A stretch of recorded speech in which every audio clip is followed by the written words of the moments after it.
Hello dear students, today in this video we are going to learn about uniform circular motion. What do we mean by the word uniform? We already know that uniform means constant. So if a particle moves along a circular path with constant speed, what do we mean by constant speed? Constant speed means it covers equal distance in equal interval of time, then the motion is said to be uniform circular motion. Suppose this is a circular track of radius, for example capital R, and a object is moving over here. Suppose this is the object and this object is moving with constant speed. There is a big difference between speed and velocity.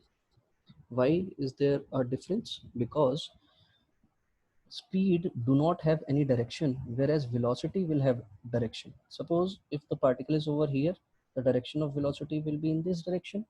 If the particle reaches to this point, the direction will change. Here also the direction of velocity will change. Here also the direction of velocity will change. Here also the direction of velocity will change. At each and every instance of a circular path, the direction of velocity will change. So, but the magnitude of velocity will remain fixed. So what we can say? We can say that magnitude of velocity is speed.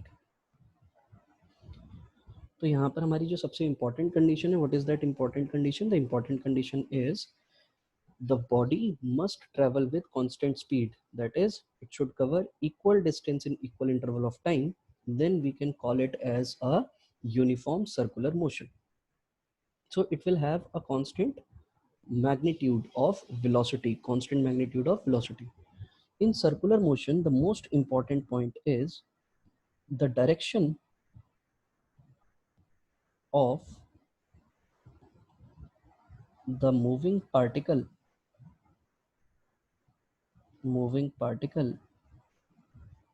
changes at every instance.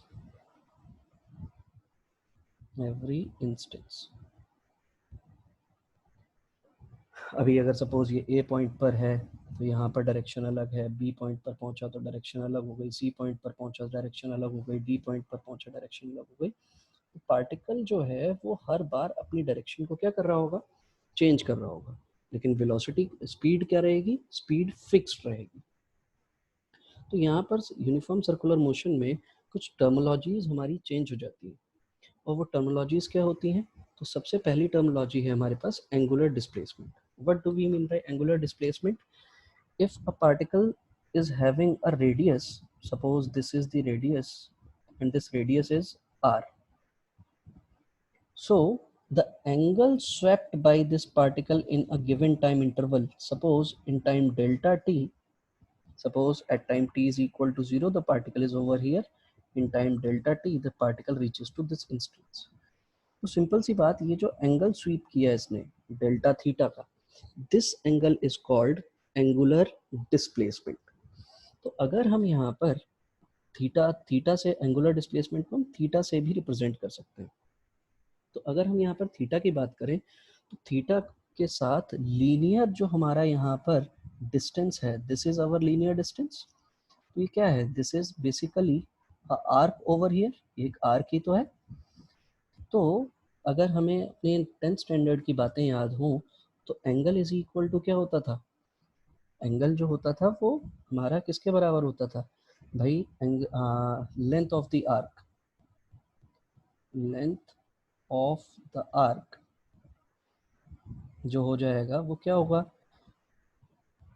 वो उसका formula क्या पढ़ा था हम लोगों ने? 2πr theta upon 360. और 360 को अगर हम रेडियन में लिखते हैं तो 2πr थीटा अपॉन रेडियन में कैसे लिखते हैं इसको? 2π. तो 2π will get cancel out and it will be equal to r theta. So what is length of the arc? Length of the arc is linear distance.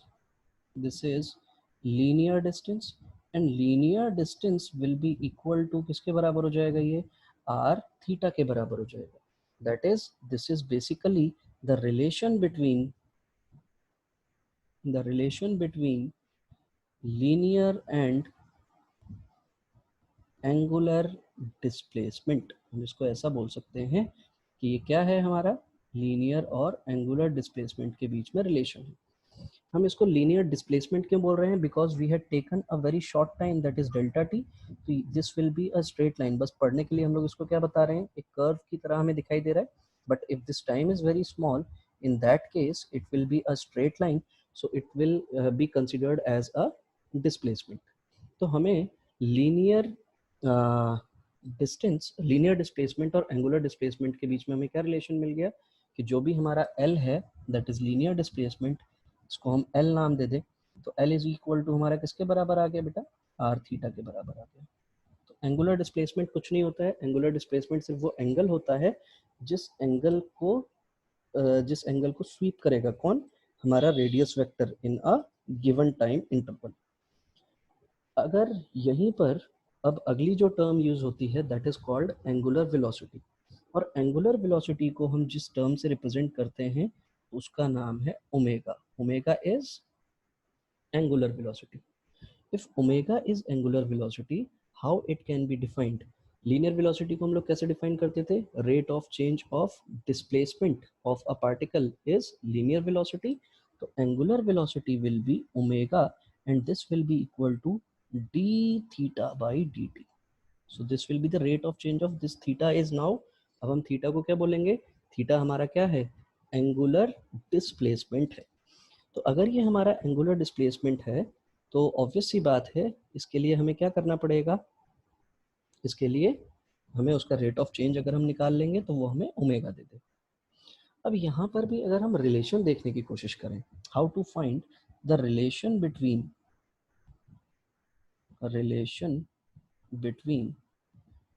Linear velocity and omega. इन दोनों के बीच में अब हमें रिलेशन निकालना है। मतलब ये हम linear velocity and angular velocity के बीच में रिलेशन निकाल रहे हैं। लीनियर एंड एंगुलर वेलोसिटी के बीच में रिलेशन निकालने की कोशिश कर रहे हैं। इसकी जो यूनिट हो जाएगी, थीटा की यूनिट क्या होती थी हमारी? रेडियन हुआ करती है। तो यहाँ पर ये क्या हो जाएगी? Radian per second. तो unit of omega will be radian per second. So this will be the unit of omega. अब रिलेशन निकालने के लिए हम क्या करेंगे? रिलेशन निकालने के लिए हम सीधे सीधे अगर हम देखें तो हम किस तरीके से रिलेशन फाइंड कर सकते हैं? तो रिलेशन निकालने के हम इस वाले रिलेशन को यूज करेंगे। तो L will be equal to r theta. अगर मैं इसको delta L is equal to r delta theta लिख लूँ, कोई दिक्कत? इसी इक्वेशन को अगर मैं डिवाइड कर दूं, dividing by delta T, time से डिवाइड कर दिया, तो this will be delta L upon delta T and r will remain constant. This will be delta theta upon delta t. तो डेल्टा थोड़ा बड़ा चेंज होता है, हमें बहुत ही स्मॉल चेंज देखना है। और अगर हमें यहाँ पर स्मॉल चेंज देखना है तो हमने यहाँ पर लिमिट लगा दी कि हम बहुत ही शॉर्ट टाइम के लिए बात कर रहे हैं। What is our limit? कि डेल्टा टी की वैल्यू सपोज जीरो को अगर टेंड कर जाएगी तो delta L upon delta T this will be equal to r limit delta T tends to zero, this will be delta theta by delta t. तो अगर ये delta जो है वो हमारा बिल्कुल जीरो को अप्रोच कर रहा होगा तो जो डिस्प्लेसमेंट होगा वो डिस्प्लेसमेंट बहुत छोटा होगा, और बहुत छोटे डिस्प्लेसमेंट को हम d l upon D t ऐसे रिप्रेजेंट किया करते हैं। This will be r into d theta upon D t. what is d theta upon dt? D theta upon dt is omega. And what is here? Here we are having dl by dt, and this dl by dt is v, linear velocity, and this is equal to r into omega. So this is the relation which we got between v and omega. As we can see that here r is a radius vector and omega is also a vector. So v can be written as v is equal to omega vector into r vector. So in vector form we can represent this thing in this manner. तो हमें ये relation मिल गया तो simple सी बात, हमें अभी तक क्या क्या एक्सप्रेशन देखने को मिले। हमें सबसे पहला एक्सप्रेशन देखने को मिला कि जो हमारा लेंथ ऑफ द आर्क और थीटा में एक रिलेशन होता है, दैट इज आर थीटा। एक तो ये रिलेशन देखने को मिला। दूसरा रिलेशन हमें देखने को मिला omega is equal to d theta by d t. ये हमारा वेलोसिटी का एक्सप्रेशन आया। कौन सी वेलोसिटी? Angular velocity. और इसी एंगुलर वेलोसिटी से हम लोगों ने लीनियर और relation between linear and angular velocity निकालने की कोशिश की।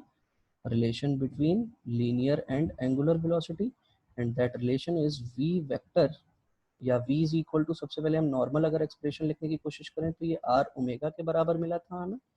और इसको ही अगर वेक्टर फॉर्म में लिखेंगे तो v vector will be equal to omega vector cross r vector. इससे मुझे क्या पता चला? डायरेक्शन ऑफ वेलोसिटी जो होगी, direction of velocity will be perpendicular to both omega and r. दोनों के ही परपेंडिकुलर हो गए। किसकी डायरेक्शन? वेलोसिटी की डायरेक्शन। इसी में अगर एक और टर्मिनोलॉजी की अगर हम बात करें तो अगली टर्मिनोलॉजी आती है हमारे पास angular acceleration, and it is defined as the rate of change of angular velocity, and angular acceleration is represented by alpha, and alpha can be defined as we can write this expression as d omega by dt। बेटा कभी भी आपको rate of word दिखाई दे तो समझ जाइएगा कि उसको आपको टाइम से डिवाइड करना है। जैसे ही आपको ये रिलेशन दिखाई दिया, अब सिंपल सी बात ये है कि मुझे क्या चीज़ फाइंड करनी है? मुझे अल्फा और ए में रिलेशन फाइंड करना है।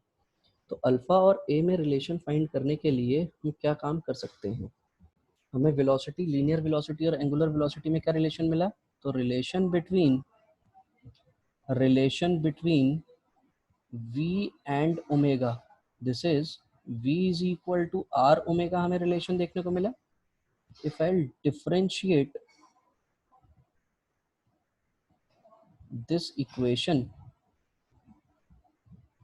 विद टाइम, अगर मैं इसको टाइम से डिफरेंशिएट करूं तो this will be dv upon dt is equal to r d omega upon dt, ऐसे ही लिखेंगे। तो dv अपॉन dt यही हमारा क्या होगा? लीनियर एक्सेलरेशन पढ़ा था बेटा हमने। This will be equal to r into alpha. ऐसा ही रिलेशन हमें देखने को मिला। तो सिंपल सी बात, a is a vector and this is equal to alpha vector cross r vector. This will be the vector form of linear and angular acceleration. तो ये हमें रिलेशन मिल गया किस किस के बीच में? This is the relation between linear and angular acceleration के बीच में रिलेशन मिल गया।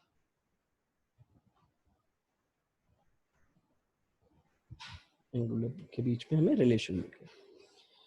अब यहाँ पर एक इम्पॉर्टेंट टर्म यूज़ होती है बेटा। कई बार आप लोगों ने अपने डिवाइसेस के ऊपर जब फ़ैन वगैरह हम खरीदने जाते हैं तो वहाँ पे आरपीएम लिखा हुआ होता है। What does this mean? It means revolution पर मिनट। इसका मतलब होता है रेवोल्यूशन पर मिनट। और एक रेवोल्यूशन में कितने रेडियन होते हैं? इन वन रेवोल्यूशन 360 डिग्री होता है। और 360 डिग्री का मतलब कितने रेडियन हो गया? 360 का मतलब हो गया 2 पाई रेडियन हुआ करते हैं। तो दिस इज बेसिकली, ये जो आरपीएम में जो वैल्यू दी गई होती है, this is your angular velocity दी गई होती है। तो आप ये ध्यान रखेंगे, आरपीएम जो है इसका मतलब होता है रेवोल्यूशन पर मिनट। यहाँ पर ये जो अल्फा है, इस अल्फा की अगर हम यूनिट की बात करें तो unit of alpha will be, alpha is equal to क्या पढ़ा है हमने? D omega by d t. और ओमेगा की यूनिट क्या होती थी हमारे पास? Radian per second. और इसको सेकेंड से डिवाइड कर दिया तो अल्फा की जो यूनिट आई है वो आई है radian per second square. This will be the unit of alpha. तो एंगुलर एक्सेलरेशन हमें पता चल गया। अब एंगुलर एक्सेलरेशन जानने के बाद एक चीज़ मेरे दिमाग में आई, और वो क्या चीज़ आई मेरे पास कि जब हमारा जो सर्कुलर मोशन है, उस सर्कुलर मोशन में बॉडी हमारी घूम रही है। देखो, ये हमारी जो बॉडी थी, ये बॉडी हमारी सर्कुलर मोशन में घूम रही है। हर बार वेलोसिटी की डायरेक्शन तो चेंज हो रही है, मतलब वेलोसिटी चेंज हो रही है। और अगर वेलोसिटी चेंज हो रही है तो there must be some acceleration to change the velocity. तो भैया वेलोसिटी को चेंज करने के क्या क्या तरीके हैं? वेलोसिटी को चेंज करने का तरीका है, एक तो उसके मैग्नीट्यूड को चेंज करा दो और दूसरी चीज उसकी डायरेक्शन को चेंज करा दो। तो अगर हम यहाँ पर मैग्नीट्यूड की बात करेंगे तो मैग्नीट्यूड को चेंज करने के लिए हमारे पास है कौन सा एक्सेलरेशन? Linear acceleration. और अगर हम डायरेक्शन के चेंज की बात करेंगे तो डायरेक्शन के चेंज के लिए हमारे पास एक एक्सेलरेशन होता है जिसको हम बोलते हैं सेंट्रीपिटल एक्सेलरेशन। तो कोई भी बॉडी जब यूनिफॉर्म सर्कुलर मोशन में मूव करती है तो एक एक्सेलरेशन लगता है किस डायरेक्शन में? इनवर्ड डायरेक्शन में, जैसा कि ये आपको यहाँ पर दिखाया गया है, towards the centre of the circular path, and this acceleration is called centripetal acceleration. इसकी मोस्ट इंपॉर्टेंट बात क्या है? दिस एक्सेलरेशन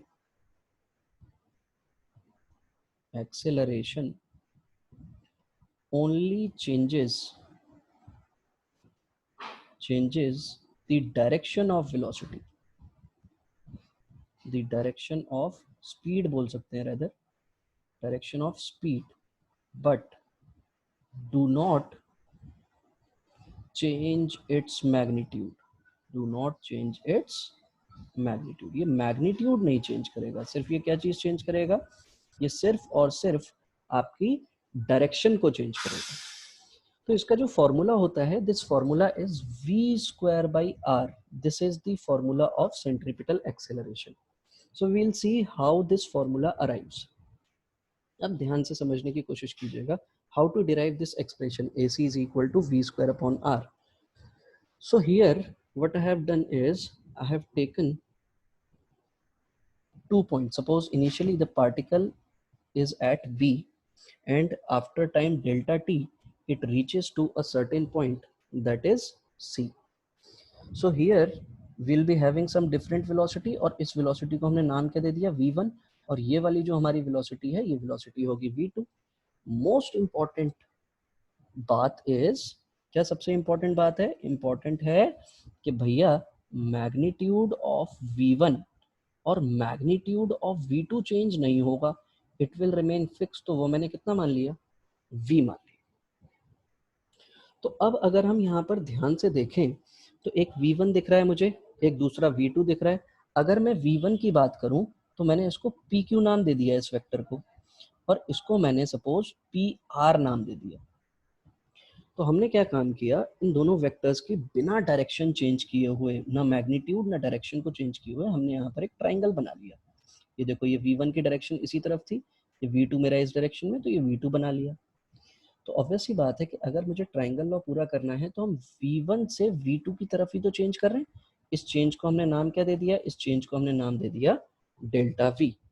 तो यहाँ पर हमें डेल्टा v की वैल्यू अगर हम देखें तो देखो, ये दोनों वेक्टर्स कौन कौन से वेक्टर? v1 और डेल्टा v सेम डायरेक्शन में है। तो ट्राइंगल लॉ क्या कहता था? दो वेक्टर्स अगर साइक्लिक ऑर्डर में है तो उनका रिजल्टेंट अपोजिट होता है।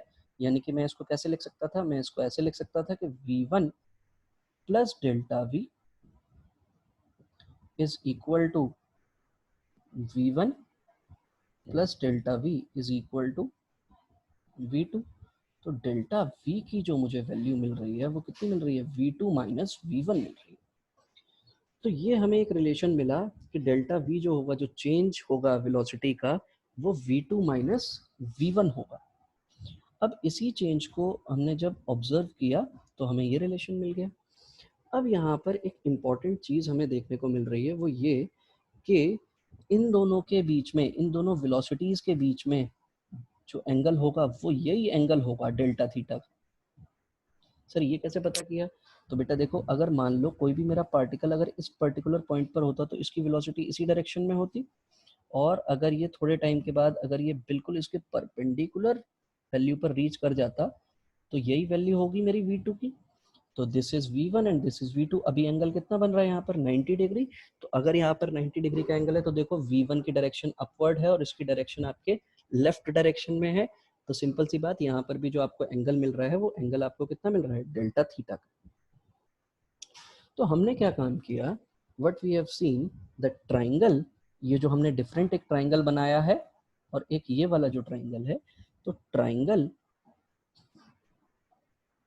P R Q it's similar to triangle CAB। इसको PRQ ना नाम दे करके RPQ नाम देना चाहिए था। क्या नाम देते? RPQ। RPQ। और ये दोनों ही ट्राइंगल्स हमारे क्या हो गए? ये दोनों ही ट्राइंगल्स हमारे सिमिलर हो गए। अगर ये दोनों ट्राइंगल्स मेरे सिमिलर हो गए, सिमिलर कैसे पता चले? देखो, AB upon AC, AB upon AC का जो रेशियो है, वही रेशियो तो हमारा PQ अपॉन PR का है। सबसे पहली चीज तो ये देखने को मिल रहा है, क्योंकि AB की वैल्यू भी R है और AC की वैल्यू भी R है। PQ की वैल्यू V है, क्योंकि इसका मैग्नीट्यूड तो चेंज होगा नहीं, और PR की वैल्यू भी V है। तो एक तो ये चीज देखने को मिली, और दूसरी इंपॉर्टेंट चीज जो मुझे देखने को मिली, वो मुझे क्या देखने को मिली? वो मुझे देखने को मिली कि RPQ जो एंगल है, वही एंगल मेरा BAC या CAB है। तो both the triangles are similar, और जहां कहीं पर भी सिमिलर ट्राइंगल्स होते हैं, वहां पर हम क्या लगा सकते हैं? वहां पर हम बीपीटी थ्योरम लगा सकते हैं। तो बीपीटी थ्योरम अब हम कैसे लगाएंगे देखिएगा। यहाँ पर हमने जो टाइम लिया है वो डेल्टा टी का टाइम लिया है। तो ये बी सी जो है, दिस इज माई डिस्प्लेसमेंट, है क्या नहीं? तो हमने क्या किया, by BPT theorem, BPT theorem हम क्या लिख सकते हैं इसको? हम लिख सकते हैं इसको B C upon A B, this must be equal to Q R upon P Q. दो साइड्स का इसका रेशियो और उसी की दो साइड्स का रेशियो बराबर होना चाहिए। तो BC की जगह हमने क्या लिख दिया? BC की जगह हमने लिख दिया डेल्टा आर, और AB की जगह हमने क्या लिख दिया? R. This must be equal to QR की जगह हमने क्या लिखा? QR की जगह हम लोग लिख रहे होंगे डेल्टा V, और PQ की जगह क्या लिख रहे होंगे हम लोग? V1 वेक्टर का magnitude.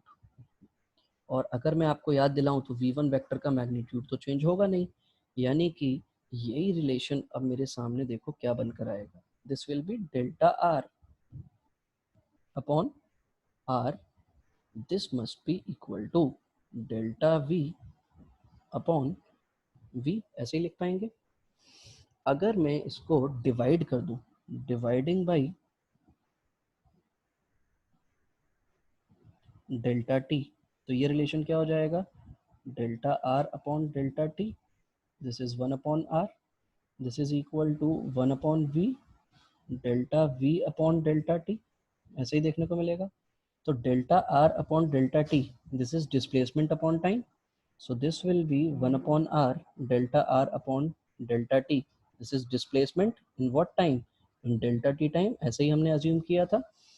this can be written as, अभी इसको ऐसे ही लिखते हैं, लिमिट लगानी पड़ेगी यहाँ पर। लिमिट क्यों लगाएंगे? क्योंकि हम इंस्टेंटेनियस वेलोसिटी की बात करेंगे यहाँ पर, यानी कि लिमिट हमने लगा दी। डेल्टा टी कहाँ टेंड कर रहा है? जीरो को टेंड कर रहा है, तो delta R upon delta T लिख रहे होंगे, and this will be equal to 1 upon V limit delta T tends to zero delta V upon delta T. इसी रिजल्ट को अगर हम देखें तो 1 अपॉन आर, ये क्या हो जाएगा? D R upon D T, and this will be equal to 1 upon V D V upon D T. तो ये D V upon D T जो आ रहा है, ये हमारा कौन सा एक्सेलरेशन होना चाहिए? ये एक्सेलरेशन ही तो है, वो एक्सेलरेशन जो सिर्फ डायरेक्शन चेंज कर रहा है। मैग्नीट्यूड तो हमने कैसा रखा है? मैग्नीट्यूड हमने सेम रखा है। तो D R upon D t, ये तो हमारा डिस्प्लेसमेंट अपॉन टाइम है। तो डिस्प्लेसमेंट अपॉन टाइम क्या होता है? वेलोसिटी, इंस्टेंटेनियस वेलोसिटी, और इंस्टेंट, हर इंस्टेंट पर वेलोसिटी का मैग्नीट्यूड v ही रहेगा। तो 1 upon V, this is your centripetal acceleration. So AC will be equal to V square upon R. So this is your expression for centripetal acceleration. So this is all for today. Rest things we'll see in the next video. Thank you so much for today.